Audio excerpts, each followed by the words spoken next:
Welcome in, latest episode of that SEC podcast. I'm your host, Michael Bratton, but today, Shane, I'm Hook'em Mike, and there's everybody's favorite cousin Shane, who today he's Longhorn Shane, because he likes the Longhorn Steakhouse. What's up, buddy? Hey, babe, what's going on? Oh, man, it's time. The time we've all been waiting for, Shane. It's time to just bow down and welcome our new overlords in college football, them Texas Longhorns, Shane. They got the team. They're favored to do it all. Yeah. They got God's gift to quarterbacking at the quarterback position.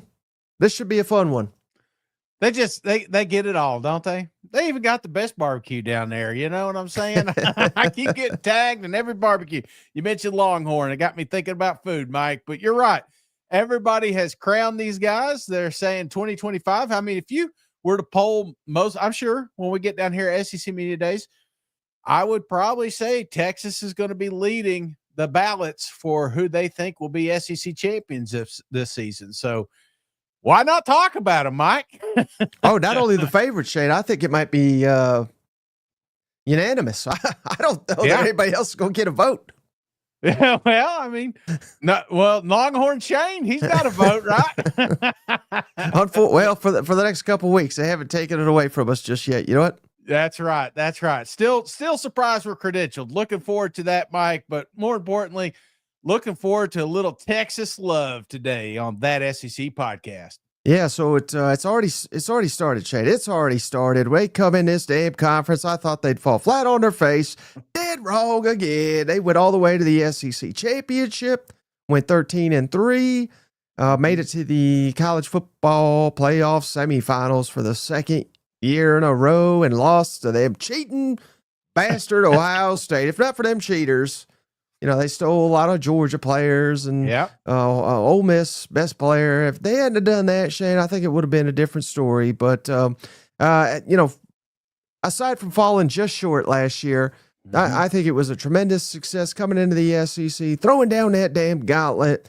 There's very little negative you can say about the Longhorns' debut in the SEC. No, I mean, look at that. You got the one loss against Georgia. Obviously, the SEC championship, we got to see that one. That was a close game.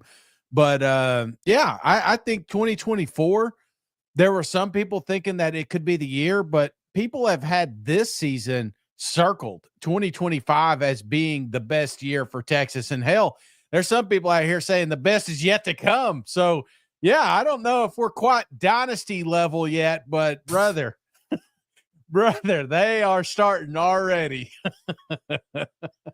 Yeah, Vanderbilt too is a dynasty. All right, let's get to Sarkisian, Shane. I mean, he's kicking ass again, back-to-back college football playoff appearances, and not only appearances, made it to the semifinals both years, Shane. So this was after. Look what Texas was when he took it over. So we're making strides, and then here's his updated record against the SEC, Shane. 1-0 against Texas A&M, 1-0 against Florida, 1-0 Mississippi State, 1-0 Vanderbilt, 1-0 Kentucky, 2-2 against Oklahoma, 1-1 against Arkansas, 1-1 against Bama, and 0-2 against Georgia. So far, a solid start. But if what we saw last year is any indication, this record is just gonna keep looking better and better.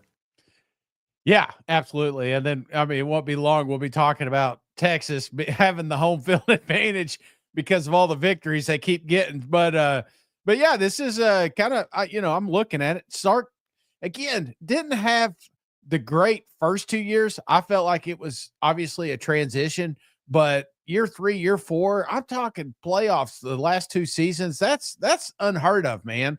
That's unheard of with new coaches being hired and pretty damn impressive, if you ask me. Now, let me ask you this, though, Shane, because there's a lot of Texas haters out there. I hate those people, Shane. I've always been a Longhorn at heart. But could you look at his record and say, wow, Mississippi State, Vanderbilt, Kentucky. I mean, who in the hell is this guy beating? I mean, I realize A&M, that was a huge game. Florida finished good, but they sucked. And this, remember, DJ Lagway was out that game. Yeah. For the Texas haters, could you look at it and be like, Good Lord. Well, he's facing on cupcakes here. Well, if it worked Texas Day, yes. But since it kind of is, I mean, I don't see LSU. I don't see Tennessee. I don't see Ole Miss. You know, there's some teams that have had some pretty good success. Hell, South Carolina, Mizzou, these are teams that have flirted with playoffs.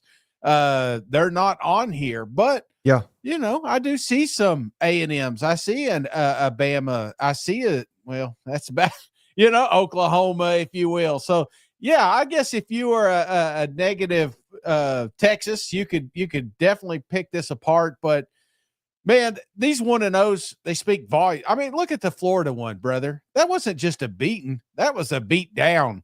Texas A&M, same things. It's like these games that they did get, they weren't just squeaking by either. Okay. Okay. I'm just asking a question, Shane. Now ask me tomorrow on the Texas A&M show. Now, great news for Texas, Shane. We got all our coordinators back from last season, in the entire time that Sark's been down there in Austin. So maybe the best defensive coordinator, not only in the SEC, but the country. Shane finally learned how to say his damn name for this show. Pete Kwiatkowski. He's elite. He's one of the best.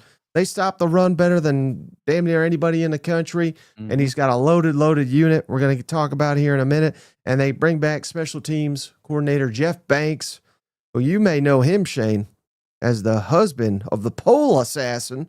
No. You remember that story? No. I mean, help me out here. There was so I hope the monkey's still alive, Shane. But so his wife's got a pet monkey. Yes, okay. Got out of the cage and all this madness. But her name's the pole assassin. So that's all I know about Jeff Banks, other than he's an elite special teams coach and a hell of a recruiter. Now wait, so he's the one that's down there, or his brother? Is that what you said? No, that's his wife.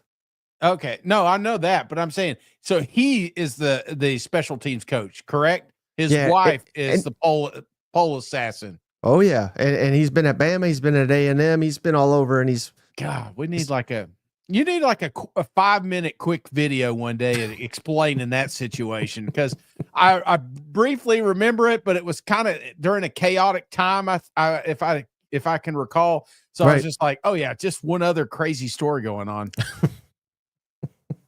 Gee, the pole assassin.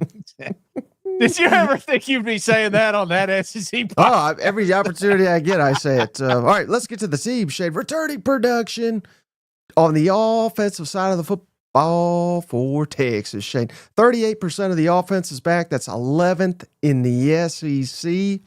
Just 21% of the passing yards. That's 9th in the SEC. But hell, no worries, Shane, because we've upgraded. We've upgraded from, I don't even know who we had before, but he was a bum, because we got Arch Manning. He's elite, 9 touchdowns, only 2 picks, and really, I'm sure those were tipped. Receiver dropped it, what have you, because Arch would never do that himself. 939 pass yards last year. Rushing yards, 67.7 back. That's 6th in the SEC.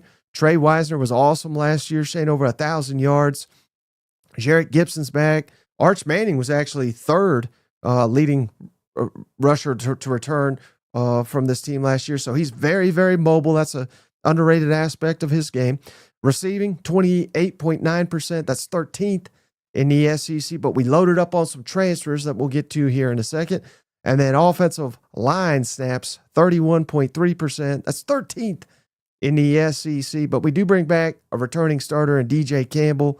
And we've got some major talent in the pipeline down there at Austin. So anything stand out to you about the returning production on the offensive side of the football?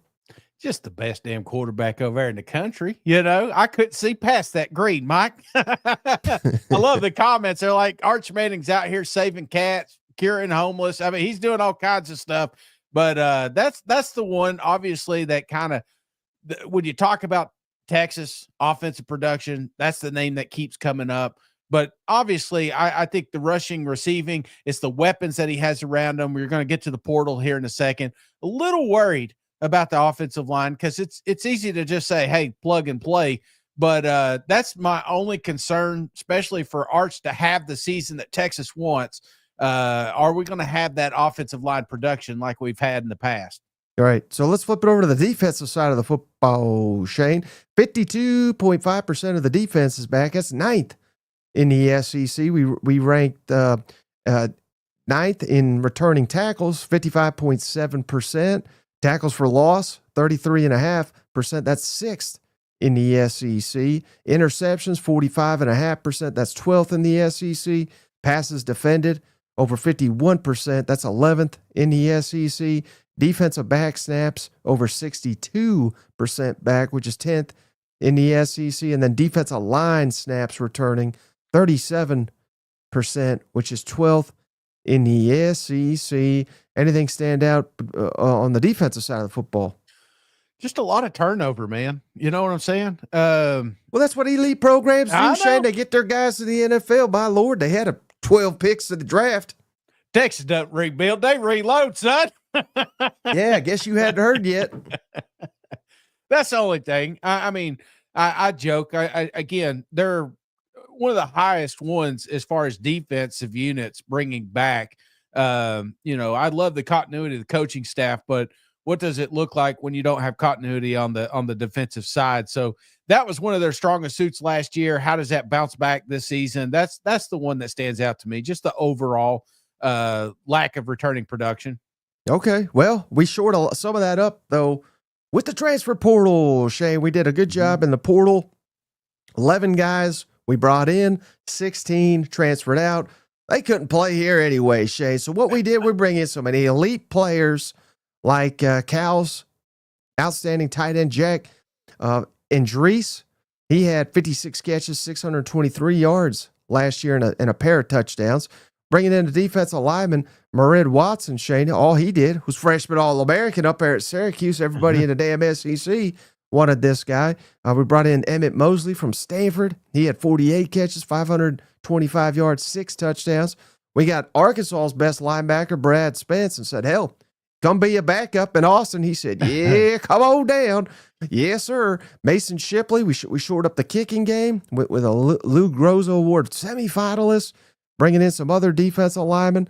One of the best names in all of college football, Hero Canoe. We brought him in. And hell, Shane, just bring in a quarterback to boot. We got Matthew Caldwell down at Troy to come hold Arch's clipboard. So, again, not a roster that needed a lot.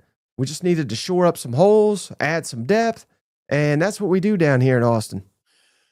Well, what I like about it is just the defensive linemen really stood out to me. I mean, this is after a season in the SEC, you realize, hey, what's going to get us to the next level? I mean, say what you want. When you're going against teams like Georgia and you saw how they were doing, I mean, you go 0-2 against me like, hey, I want some Georgia guys. You know what I'm saying? Right. So they go out here and they got some damn 300 pounders. I mean, tons of them here. So a lot of weight added to that front. And I think that's important for this defense. Yeah, you need them linemen to get after John Mateer. Nothing runs like a deer is what I heard, but he's going to be running for his life against these damn linemen. You know what? Hell yeah. Well, you're going to have to run around them. You ain't going to run through them. And then recruiting, we don't dive a ton into recruiting, Shane, but we got to mention it. They were number one in the country in the recruiting, Shane, and they just brought in about 5 stars. So number 1 safety, Jonah Williams, number 2 defensive lineman, Justice Terry, number 2 defensive end, Lance Jackson, number 2 receiver, Khalik Lockett, probably butchered that. Number 5 corner, Cade Phillips. And again, this is just the highest rated guys they brought in. But again, here at Texas, we don't need a ton of immediate impact. So just the best in the country, Shane, can come, sit on the bench, learn, and then maybe in a year or two, they'll dominate college football. You know what? Yeah, we don't need you now, but, again, there's going to be 1 or 2 off this list that make, contributions, obviously. And there's some going to find themselves in the starting lineup, I would imagine, definitely by the end of the season. So, a lot of talent coming in here. And, it's not like when we were kids, man, you needed 3 years before they're touching grass. You know what I'm saying? Some of these freshmen are bigger than us. You know what I'm saying? I mean, I've seen some of them, like, we're talking 10th graders, 11th graders. I'm like, man, this kid, if he wants my wallet, I'm giving it to him, Mike. I ain't fighting him. You know what I'm saying? They got a lot of them guys down there in Texas. Absolutely. A lot of them go whoop my ass, It's like, yeah, absolutely. You can have it. Yep. All right. So let's get into the projected offensive depth chart. Before you do that, Mike, we gotta give old Cuz JR coming out. I didn't think he'd show up on Texas Day. You know what I'm saying? I was a little worried, but he came through for us. He had to do something to break up all this Texas talk. You know what? Absolutely. A little reminder of who Sark's 0-2 against. So shout out, let's see, JR, the legend. Everybody knows him by now. Legend, cousin JR has done it again. This time, Shane, it's Krenz with a Z. Krenz, welcome to the family. The memberships in this podcast are brought to you in part by cousin JR.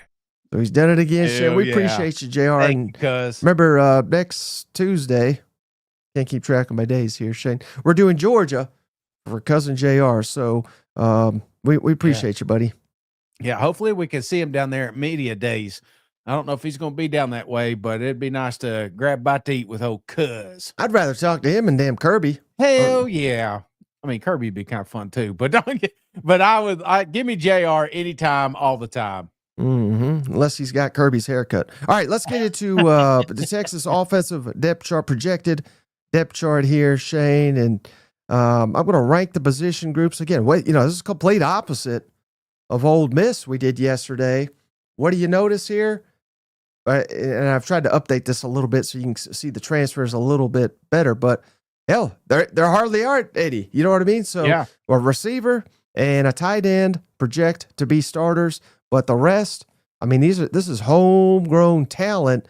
I'm ranking the running backs the best position group on the offensive side of the football for Texas, with Trey Wisner back after his outstanding season. We got CJ Baxter, who missed last year due to injury, unfortunately, but he's 100%. He's good to go. Jerick Gibson, Christian Clark is another guy that was banged up, but he's got immense talent. So I think not only do we got talent, we got depth. And at Texas, man, we are quickly turning into running back U down here. Yeah, no, I mean, they are loaded up, and it's going to be a fun, exciting room. That's what I like too. It's deep. So you're not just relying on one or two guys. And honestly, that was kind of the bad spot last year, was this running back, especially with depth. Now they've got plenty of it. So hopefully they'll be fine in that department. And next position group, Shane, I'm going receivers and tight ends because DeAndre Moore he's a bad man. Ryan Wingo, I've already said it, Shane, bold prediction. I think he leads the SEC in receiving yards this year. So I expect he's going to take a huge step up. Year 2 in college football for him. Aaron Butler is back after a freshman season. And then we added these transfers, Jack Andrees at tight end, Emmett Mosley from Stanford, and maybe the best collection of freshman receivers in the entire country can who knows which one of these guys is really going to step up.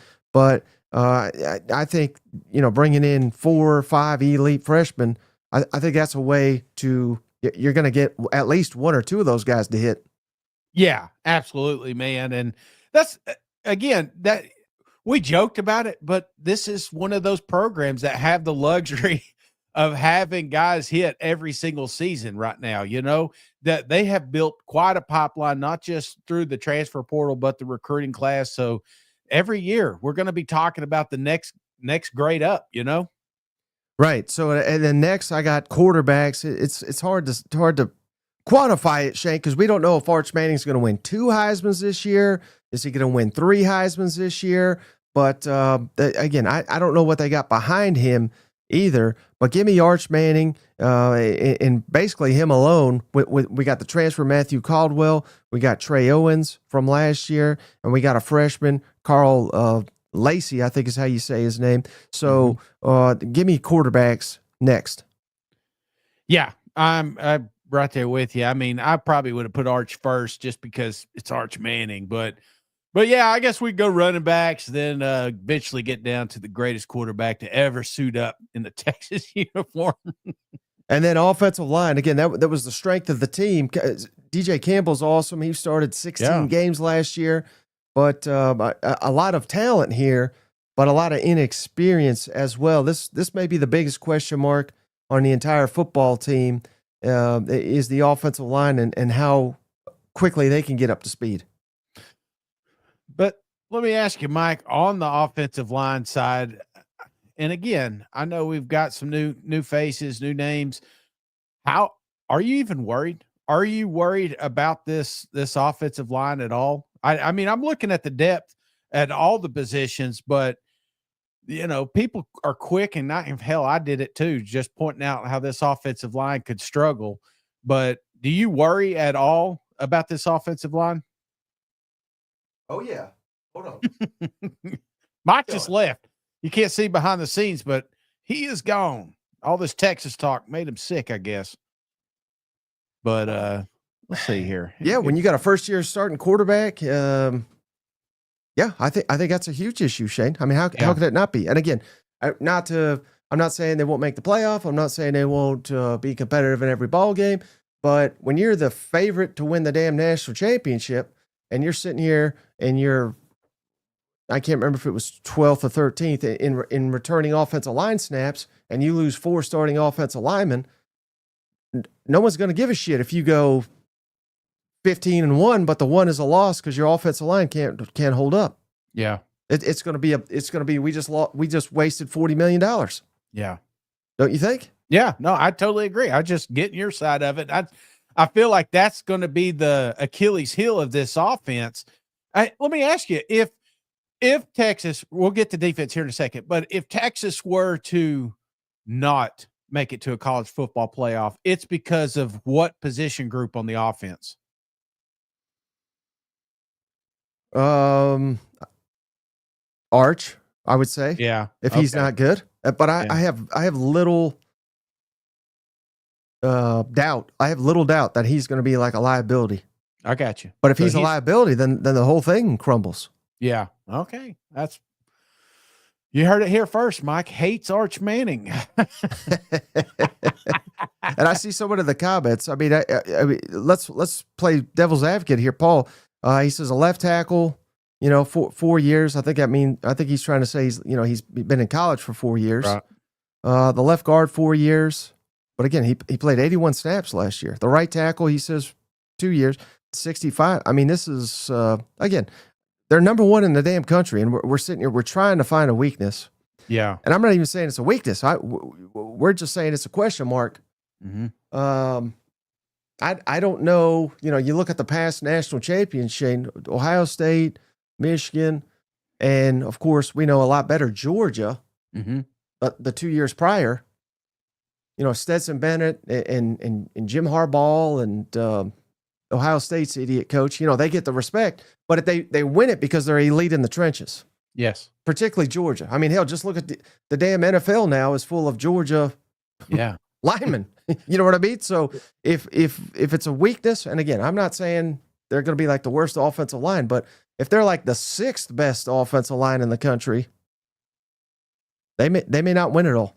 Yeah, it just takes one Saturday. So yeah. Well, why don't we go down this road of what they're not going to do, Shane? Because here's what they're going to do: they're going to dominate on the defense, and give me these defensive backs, Shane. This may be the best defensive back collection in the damn country. Sarkisian is the best position group on the team exiting a spring practice. I was trying to upload a different depth chart because I forgot one of their defensive tackles. We'll get to the defensive tackle here in a second, but and then at linebacker, Shane, hell, they may have the best 2 linebackers in the country, Anthony Hill and Colin Simmons. Those guys are so damn good that I'm not saying, Trey Moore and Leafu, I think is how you say his name. I mean, these are like all conference type players. Yeah. But they're not even the best 2 damn linebackers on this damn roster. So, oh yeah, Brad Spence, who was the best linebacker at Arkansas last year. Let's just put his ass on the bench because he can't get on the field here. And then again, we go to the defensive line, which all they did, Shane, is they said after spring, they said, you know what? We got a good line. Maybe we'll get the best line in the damn country. Let's just go get freshman All-Americans and Hero Canoe and all this, and a guy at Purdue that's got 23 starts. Let's just insert them into the lineup. And oh yeah, Shane, again, number 2 defensive lineman in the country, Justice Terry, out of Georgia's backyard, who Georgia desperately wanted. He's in Austin now, so just a loaded defense. And oh yeah, maybe the best defensive coordinator in the country. Golly, talk about a name team right here. You know what I'm saying? Yeah. There's some mouthful here. And if I was a coach, they'd all have nicknames. You know what I'm saying? There's no way I could remember how to say LaFoe and I couldn't do it. I'd butcher it every damn time, brother. But yeah, this is a stacked team, and this is probably I just told you they had lack of returning production, but honestly, I know Arch gets a lot of love. Wingo gets a lot of love, but man, this defense should get a lot of love. And especially at defensive front, I'm so excited about what they're going to be able to do. And it's going to make these other guys that you're talking about around them, it's going to make them look better just because they are starting to win some of those trench battles. So yeah, this is going to be a hell of a defense, son. Yeah, and some people have said maybe the best. I highlighted the defensive backs. I think they might be the best in the country. A lot of people say the best damn one is Jelani McDonald, who is not even a returning starter. So imagine he's your best defensive back. Then what's that say about how good the rest of the damn team is? You know what? Yeah, that's a good point, man. And then we're doing it also what we're doing everywhere where we know it, if we know what we're doing.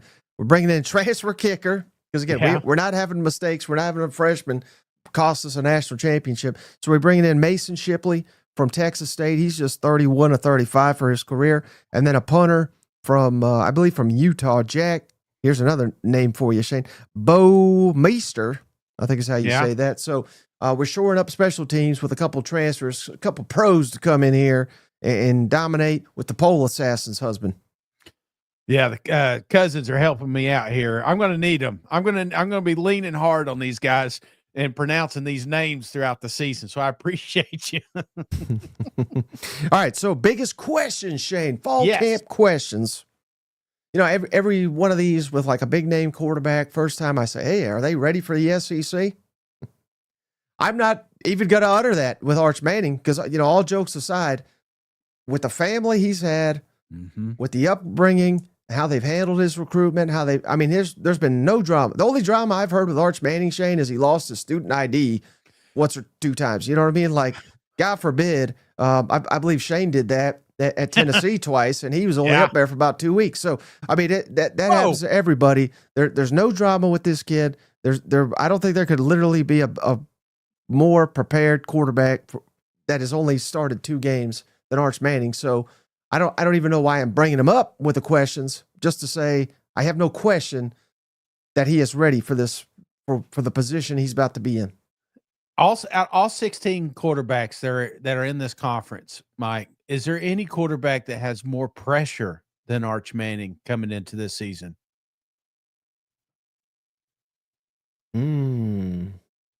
Nico? Oh, wait, he's gone. Yeah, more pressure. I don't know. Maybe I think so. I think Garrett Nussmeier certainly at LSU. He's get his damn coach fired if he doesn't perform. What I think I understand your question, but I think at the end of the year, I think Lenore Sellers, because if he's not awesome, I think South Carolina will regress. I think DJ Lagway, if he struggles or gets hurt, I think his coach is getting fired. So there are other candidates, but I could certainly see why you asked that, and I could see if you want to make the argument that it is Arch Manning. I think that's fair, but I think Arch Manning, based on everything I know, he is for sure coming back next year. Yeah. So he wants to be starting quarterback for 2 years, and while there is pressure on him to deliver, again, if they go like, God forbid, 11-1 or 10-2, I don't think they're going to be running his ass off or anything.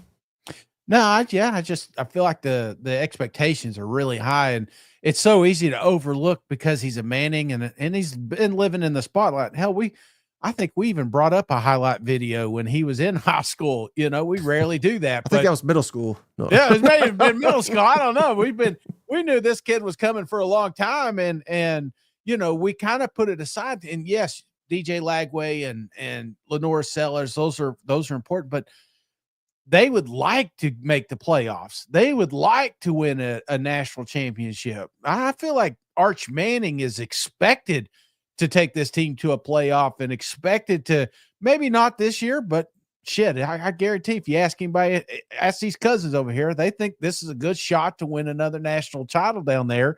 Yeah. And all that kind of, like you said, goes on Arch Manning's shoulders. And if he doesn't perform, then let's say it is 9-3. I think a lot of Longhorn fans would believe that would be a failure this season. Oh yeah. I mean, they are literally the betting favorite to win it all. Yeah. Yeah. So I don't know. Now, here's a real question I got, though. Speaking of Arch, can they protect him? I think that's the biggest question mark with Ohio State, at Ohio State, with a trip to Georgia coming up, with a trip to the toughest place to play in college football, say the Swamp, coming up. If you have any liability, and all it takes is one player, one liability on that offensive line, Arch could be running for his life as well. Yeah. Yeah. What? Hell, he can run too. It's like this quarterback can do it all. Well, speaking of run, can Texas run when it matters, though? Yeah. When the opponent knows that's what you're going to do, and you're determined to do it, or you're in the red zone, what have you. Can you run? I guess an elite team. I guess a Georgia. I guess Ohio State. If these teams that you're going to face, that's a big question I have. Well, it's a question we had last year, and another season of that. Then we start saying, do we have a problem here? Because I feel like Texas, to have the success that Sark really wants, he's got to be two-dimensional, and sometimes it felt like we weren't. So yeah, establishing the run, that's a hell of a question to be answered here. Yeah, and I believe, again, last year's last year, right? It shouldn't translate to this year.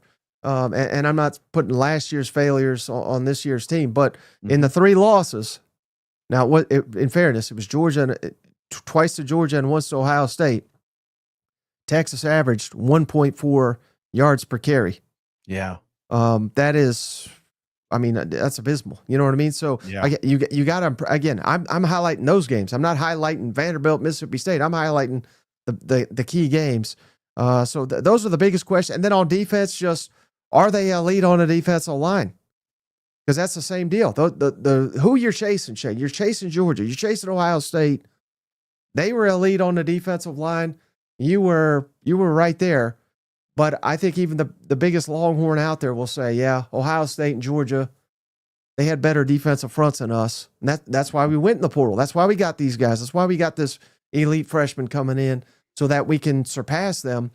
But it's one thing to bring those guys in. Can they do it? They have to do it on the field. Yeah. I think, wasn't it Rusty that you had on? And he kind of talked about that. Great interview. Don't check it out now, but maybe later. I believe that's why they were so aggressive in this portal. And you look at the games, they got, like Rusty says, they got their ass kicked in the trenches. You cannot do that. If it's like you said, if it's one team, it's not a problem, but it's not a playoff winning team. It's not a national championship winning team, because it shows a flaw, and they got to see it twice with Georgia. So yeah, they went out here and they shored up that problem. Mm-hmm. All right. So here's the updated look at the schedule real quick, Shade. Like I said, Texas, mighty Texas. I don't know how the hell this makes sense, Shane. The over-under is 9.5. But they're the odds-on favorite to win the SEC. They are the odds-on favorite to win the national championship at 5.5 to 1 to win the national championship, 2.9 to 1 to win the SEC. Again, if they were in the Big Ten, their over-under would probably be 11.5, or any other conference 11.5. But we're in the damn SEC, so it's 9.5. But again, no surprise here. Texas, the favorite. After all this, the buzz keeps growing for Texas, Shane. We're here in June. I can't imagine what it's going to be like when August hits. I mean, they might be 1-1 to win the national championship. Yeah, they may not even have to play these games. I don't even know why we're looking at the schedule, Mike. Just tell them we'll see them in Atlanta. All right, so win, loss, or toss, buddy. You ready to play this game? Let's do it. I'm trying to do something a little bit different. Let's see if this works. So hopefully this doesn't blow up on us. There we go. I think it's going to disappear quickly here. But so what I've got as should be wins, Shane. Mm-hmm. San Jose State at home. Yep. UTEP at home. Sam Houston at home. Come on, we'll kill all these teams. At Florida, I think should be a win.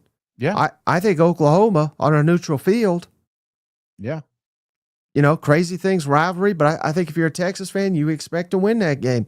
At Kentucky, win. At Mississippi State, win. Vanderbilt at home, win.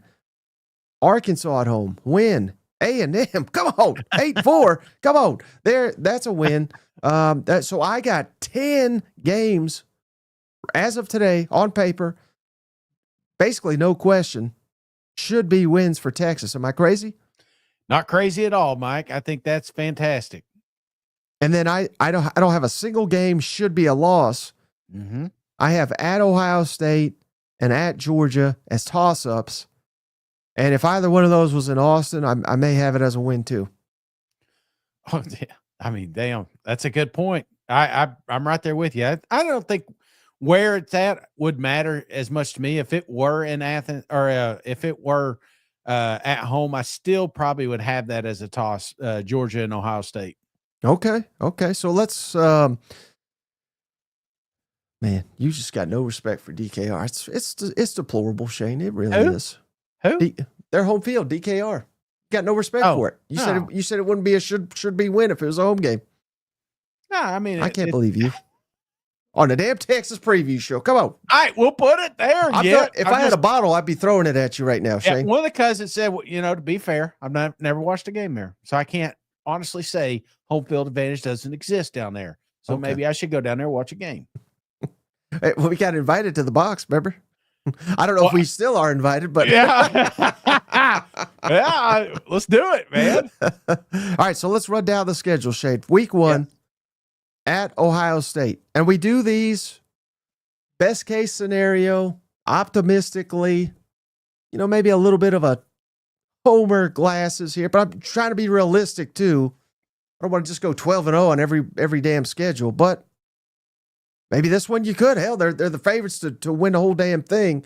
Yeah. At Ohio State, this is the last game you played. You lost. You know, it's funny how even the damn Buckeyes, Shane, they don't like to admit Texas nearly won that damn game.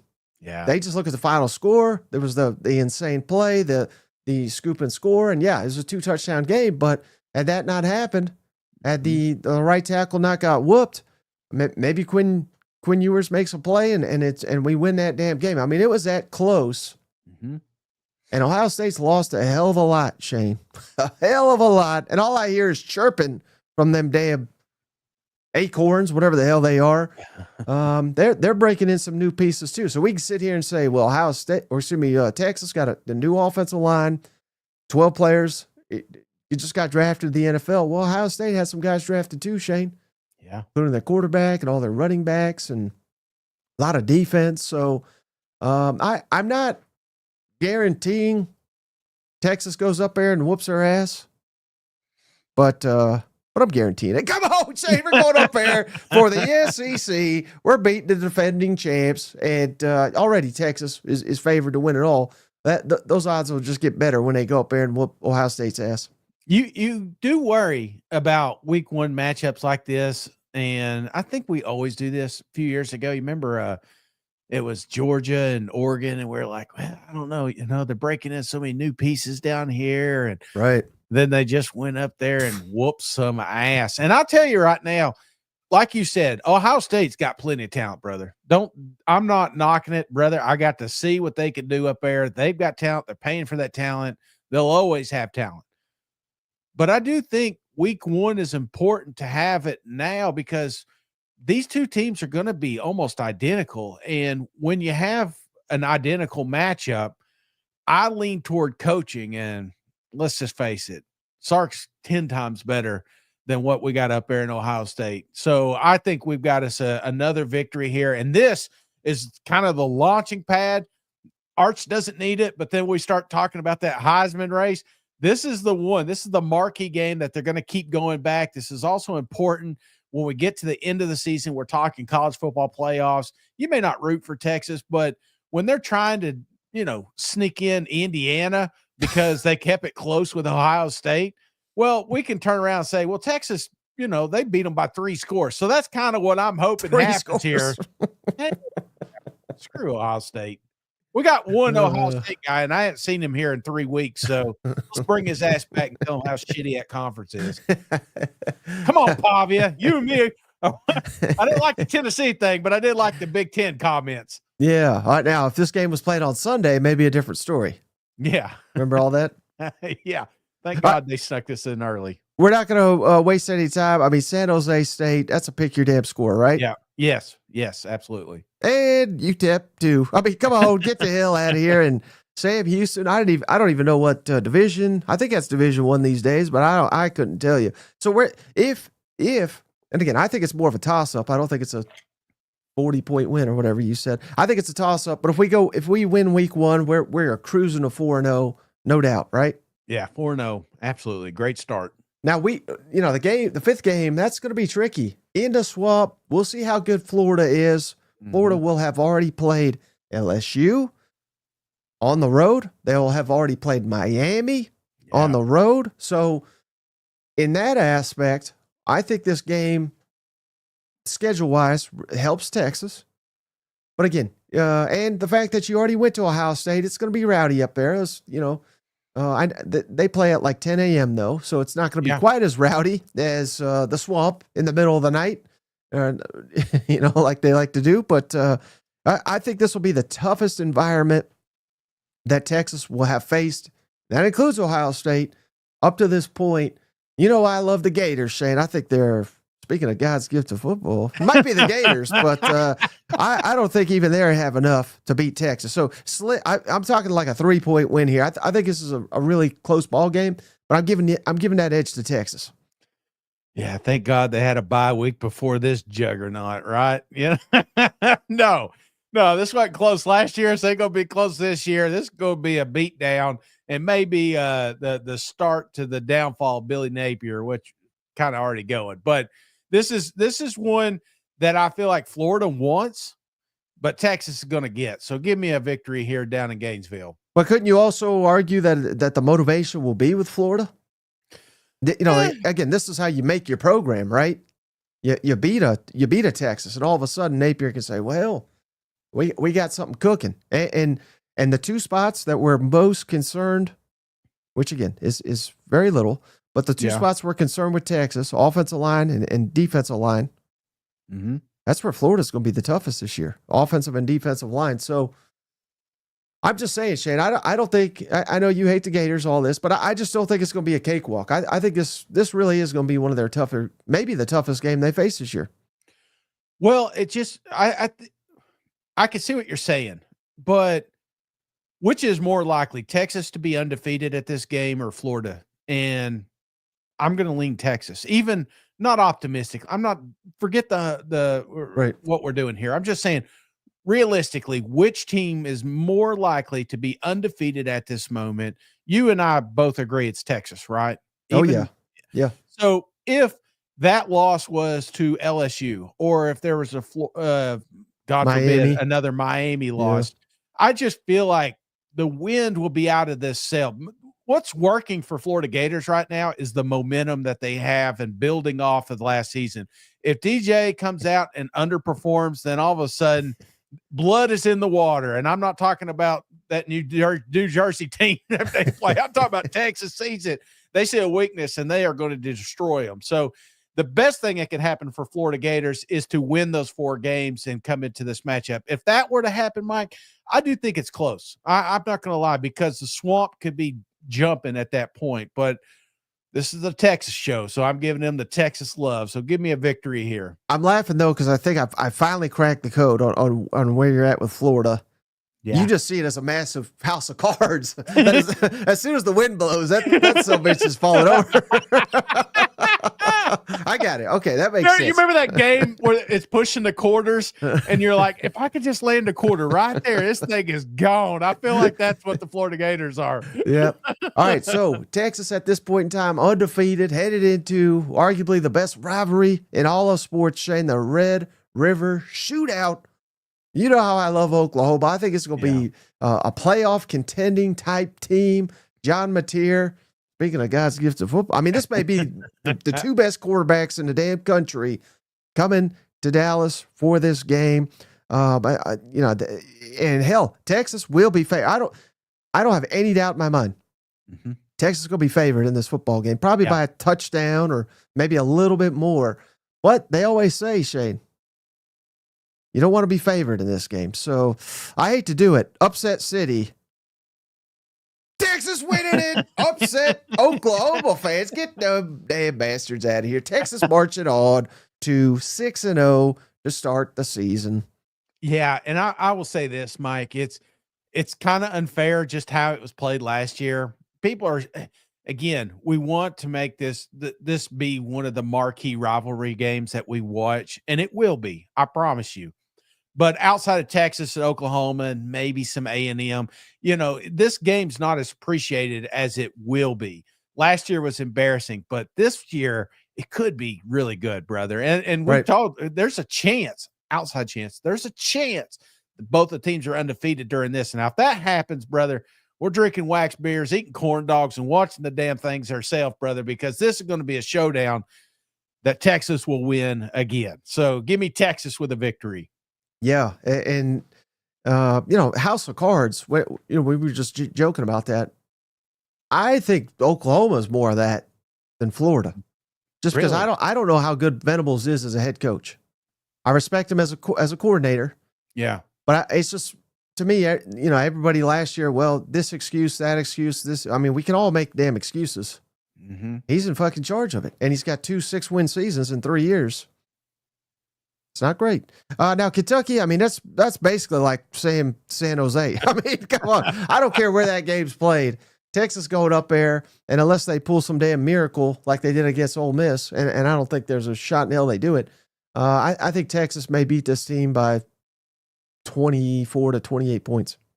Could be. And it also could be like an ugly, sloppy game. I feel like that's what Kentucky's going to try to do is slow some of these teams down.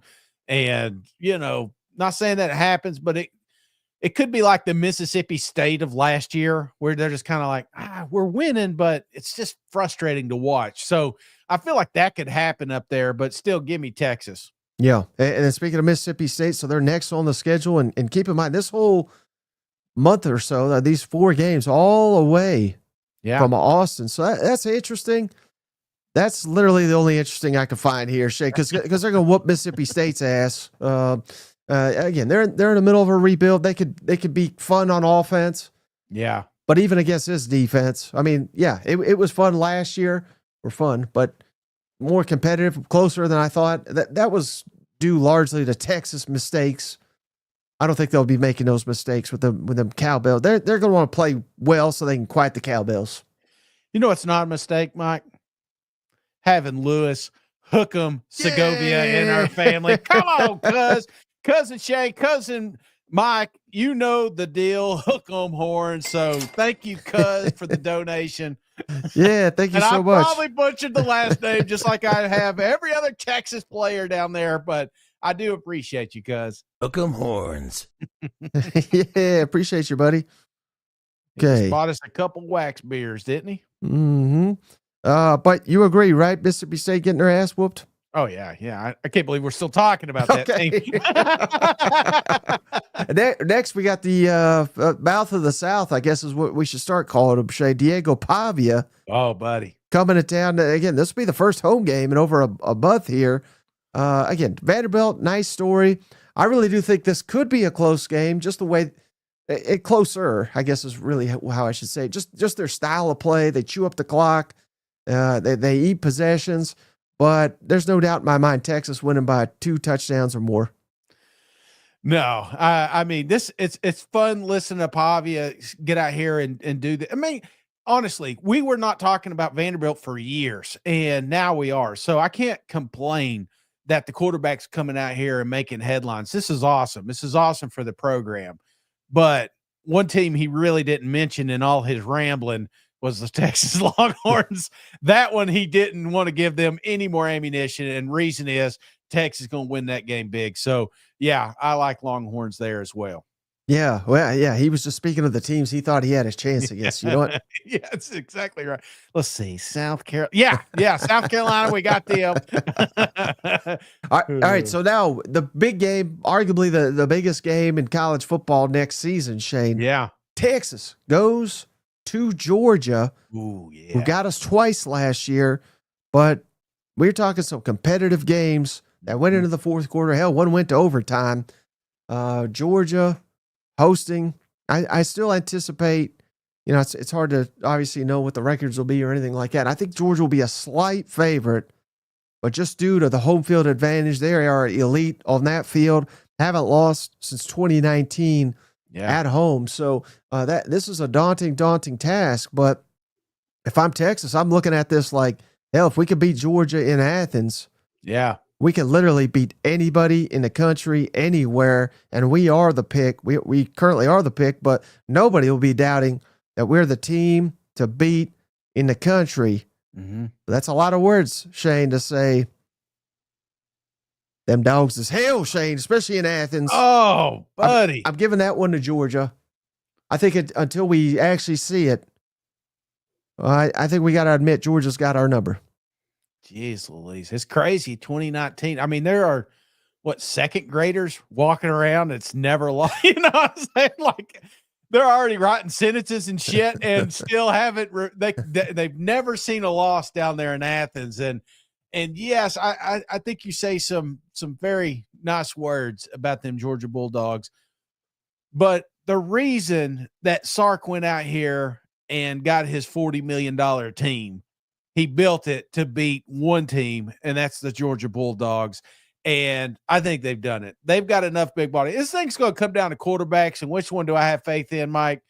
Why, it's a Manning. I've never doubted a Manning. So give me Texas breaking the snap, getting the first post-COVID victory down there in Athens, Georgia.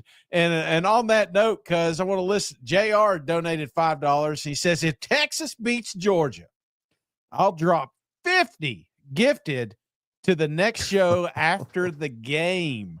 Bookmark it, cuz. Nice. I may be right. Mike says you just saved yourself 50 gifts because you ain't gonna have to do it. This is optimistic Texas, and Mike says optimistically there's no shot down there in Athens. I disagree. Yeah. Well, I think between Ohio State and Georgia, they're losing one. That's fair. That's fair. And which one would I rather them win? I'd much rather be Ohio State with their damn loud mouths. You know what? Yeah, if I had to pick one, I would rather it be Georgia than Ohio State. I'll tell you, one of the best, I guess one of the most viewed videos was right after Tennessee got whooped by Ohio State. They still are commenting in there. They just became fans like 2 years ago. You know what I'm saying? That like, oh yeah, who are we fan of this year? Ohio State. If Texas wins it all, they'll be Texas fans next year. So another shout out to Cousin Lewis coming through, $20 donation. Thank you, cuz. Still waiting for a good date for y'all to come see a game in DKR. VIP lounge waiting for you all. Come on, Lewis. Well, we may have to take the man up on this offer, Mike. Oh, it's Luis. I'm going to call him Lewis, because no, I'm just sorry. Damn it. I'm going to stop reading. I'm just going to stop reading. Sorry. Damn it. Well, there goes our VIP. Well, speaking of stop reading, Shane, Arkansas is on the schedule next. And, man, again, this is a rivalry too, right? Yes. It was pretty close last year, believe it or not. Now, it was on the road, tough environment. We love Talon Green, or as some people call him, Talon. I think if he gets hot, this could be an interesting ball game. Mm-hmm. But interesting and winning is two damn different things. So I think Texas cruises in this one too by at least a touchdown. Yeah. Bring that schedule up one more time, Mike. And one of the things that really stands out to me in this Arkansas game it's still a rivalry. Old people, we still call it a rivalry because we remember when it was. Mm-hmm. But it's sandwiched between Georgia and A&M. You talk about the ultimate trap game. This thing's probably kicking off at 11. You know what I'm saying? They're hungover.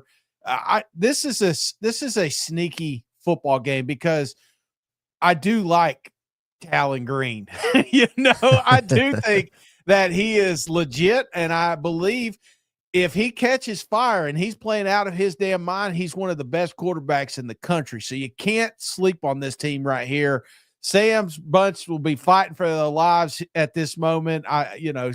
They got to get some momentum. Big win for them. This is one that they'd have circled for sure, but Texas go get them. Here you go, Shane. Luis, or Lou? Lou. Cousin like Shane. All right. Yeah. Yeah, just go with Lou. That's easier I can for do you, Lou. right? Yeah, absolutely. Lou, I can do. And then shout out, who was it? Cousin Zane. He said Shane doesn't speak Spanish. He loves to eat it, but he can't speak it. Right? I don't. I've got a few things like memorized, but I cannot do it. All right, so final game, Shane. A&M. And again, last year, playoffs were on the line. SEC championship was on the line. It literally could not have gotten better scripted. I mean, we've been waiting 12, 13 years for this damn game. We finally got it. Mm-hmm. And the game was a complete damn dud because Texas went in there and whooped their ass in College Station. A&M, they bitched and moaned, got their way, and they got the game at home. Well, bad news. They got to come down to Austin. They're getting another L in the finale. Again, I think A&M could be really good. Tune in tomorrow for that preview, but I have little doubt that Texas is going to come in here and whoop them. Yeah, I mean, if you can't beat them in College Station, how you going to beat them down there in Austin? I don't know if that happens, Mike. I do think the game will be a little more competitive this year. Yeah, but at this point, I mean, at this moment, who knows what Aggies are fighting for? You know what I'm saying? And on the flip side of the coin, I'm projecting that Texas is undefeated at this point. And I'm not saying they take the foot off the gas on one of their most hated rivals, but it is one of those games, like, doesn't really matter what happens in it.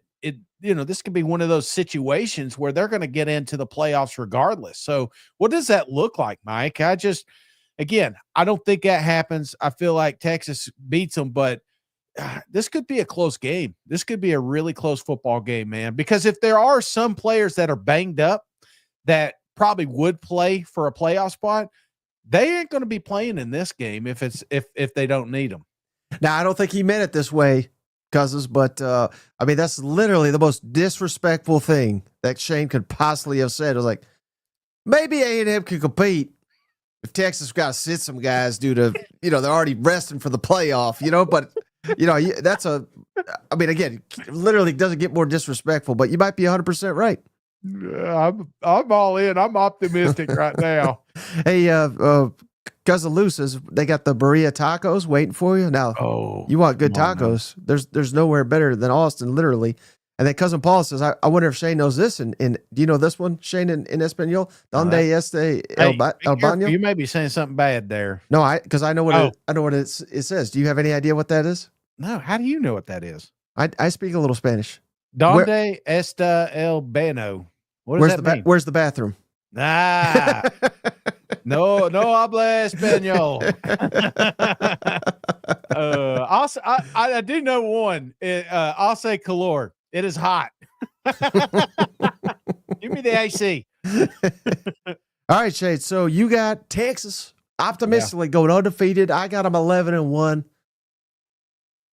I don't want to spoil any of these, but I've said it repeatedly, and I hold firm to it. I just don't know if anybody's going undefeated. I really don't know in this age with NIL, with the transfer portal, all across these rosters, there's a spot or two where if injury strikes or a player doesn't step up or a young player isn't ready, there's weaknesses all across these teams. But Texas 12-0, I could see it. I could certainly see it. But at Ohio State, at Georgia, It's pretty daunting to win at both of those places. But if there's one damn team in the country that can do it, it will be Texas. Yeah. And I will say this, Mike, scheduling. That's what people are going to be pointing at. It's Texas schedule. They got blessed with a really nice schedule. And that's why this was almost one of the easiest win-loss tosses that we've had. And, because if you threw an LSU in there, if you threw an Alabama in there, especially at their location, then all of a sudden the schedule gets a little more interesting. Not saying that they won't face these teams in the SEC championship or the playoffs, but this is a playoff team, in my opinion. Now, I'm not just saying that optimistically. I'm just saying with everything that they have, with the schedule that they currently have, there's no reason that this team shouldn't be dancing 3 years in a row. But, crazy things happen. We don't know. Health could become a factor. There's a lot of different factors that could kind of slow your roll. But I think, man, I'm all in right now, brother. Let me ask you this though, Shane. If and again, I'm not saying this is going to happen, but let's say a combination of Florida, Oklahoma, or A&M. So those three teams. Yeah. Let's say two of them make the playoff. Uh-huh. Florida, Oklahoma, A&M. I don't think that'll happen. I don't think two of them will make the playoff. Hell, none of them may make the playoff. But let's say two of them make the playoff. Mm-hmm. A little bit better like this. And we know Georgia will very likely be there. Yeah. We know Ohio State will very likely be there because their conference sucks. Mm-hmm. So there's a reality, and I don't think it's far-fetched, where Texas is playing 4 teams that make the playoff. Mm-hmm. Wouldn't we say then at that point that maybe this isn't an easy schedule, especially when 3 of those potentially on the road? Well, I think the prime example was last year's Vanderbilt. Mm-hmm. You watch a Mizzou game, everyone blasted Mizzou for keeping that game close and barely skating by. But then when they beat Alabama, we're like, well, shit, maybe this is a good football. Yeah, if you could sit here and project how good all these football teams are going to be by the end of the season, well, then you'd be in Vegas, multimillionaire. You know what I'm saying? Yeah. You can't just look at these logos and say, this is this and that is that. Brother, we may look back and say, what if Florida was that? What if Oklahoma, became the Oklahoma we thought we were getting? There's a lot of, like I said, speed bumps that could pop up in Texas schedule. But yeah, I can blister the schedule now, but if it turns out those teams are that good, Mike, then we'll just delete this podcast. It never happened. So. And then the most important games. This was a tricky one for Texas. Yes. This was the hardest one I've done yet. I say at Georgia. Remember, I said if you can win at Georgia, you can beat anyone anywhere. I didn't even put Ohio State on here. Again, I know that's a massive game. I'm excited to watch it. But I think it literally means nothing for the national championship race because we'll have that mulligan. Yeah. Now, it means something if you beat them, certainly, but it doesn't factor in the conference standing. But here's why I went Oklahoma number 2, mm-hmm. Texas A&M 3, because I think this is so critical. I've said this in the years past, and I've always believed this, Shane. I feel like, without a doubt, right? Texas is ahead of where Oklahoma and A&M are as programs, right? Yeah. Even those fans, I think, if they're being honest with themselves, would admit that.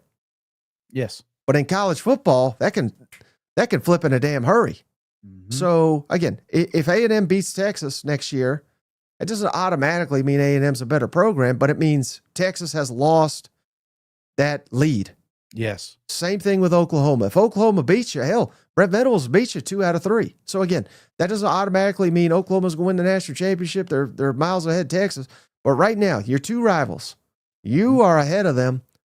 I think staying ahead, that's one of the biggest things in all of college football. So that's why I got Oklahoma 2, Texas A&M 3. If you slip up in either one of those, you don't got those bragging rights. And again, you can overcome it. But I think those games are critical. Do you have any dispute with these top 3 most important games for Texas? No, those are the ones that hell, if you went in their locker room, they got circled. You know what I'm saying? So Right. two of them, the rivals, and Georgia, the one they just can't get for some reason. So yeah, this is a perfect list right here, man. Wow. Wow. But Way to you know go. what? Speaking of perfect, you know who's perfect, cuz? Horton. Horton hears you. Gifted a membership. Appreciate Apparently, you, cuz. Horton couldn't hear you, so he's gifting you a membership. Yeah, Horton. He has gifted a membership, Shane, Yeah. to Cousin Zane. Cousin Hell Zane. yeah. Welcome to the family. He had a hell of a comment earlier, so I'm glad Cousin Zane got that in there. Welcome to the family. So did his brother Dane. Dane comes says Florida gonna drag their nuts across Texas in the swamp. Billy Ballsack. Yeah, I've told you, Shane, that's going to be a game right there. I really do think. Oh man, Zane subscribe. Oh, let's get cuz look at him, another one. Thank you, cuz. Appreciate that. Been subscribed for a while. It was time to join the family. Love your guys' show. Y'all are awesome. Go. I can't read that last word, Mike. What does that say? Go Gators. Hey, how about for Cuz there? After we do Georgia, just like a week from now, Yeah, I said we do Florida after that. Right now they're leading, right? I mean, unless we can't do Texas again. Texas, Lou's been donating. Maybe we do Texas one more time. All right. So anything else, buddy? Maybe any other Texas questions, national championship playoff? Let me ask you this, because I always like to cap it with, on a scale of 1 to 10, Yes. how confident are you, if at all, that Texas wins the national championship? 1 out of 10. So like 1 being the highest number, or 10 being the highest number? 10 is a high, low. 1 is like, I don't see it. 7. Here's the thing for me, Mike, and I've said this before. What's the odds of them getting into the playoffs? And I think that's high. I believe that's really high for Texas. So it's about you got to making the dance, right? And they got the path, they got the team, they got everything. So 7 puts you in it, and I feel like once you're in it, you have a chance to win it.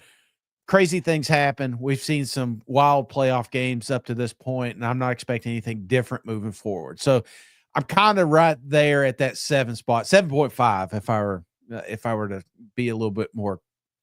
Right, because here's the thing, Shane. Again, people are waiting for Georgia to slip, right?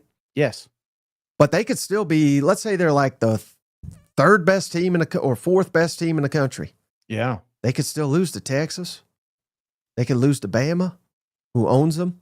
Mm-hmm. Ole Miss, our buddy Kelly Force is Ole Miss preseason number 10 at Tennessee, Florida. Again, they're not going to lose all these games, but right. It's not crazy that they go 9-3. Like they went 10-2 last year.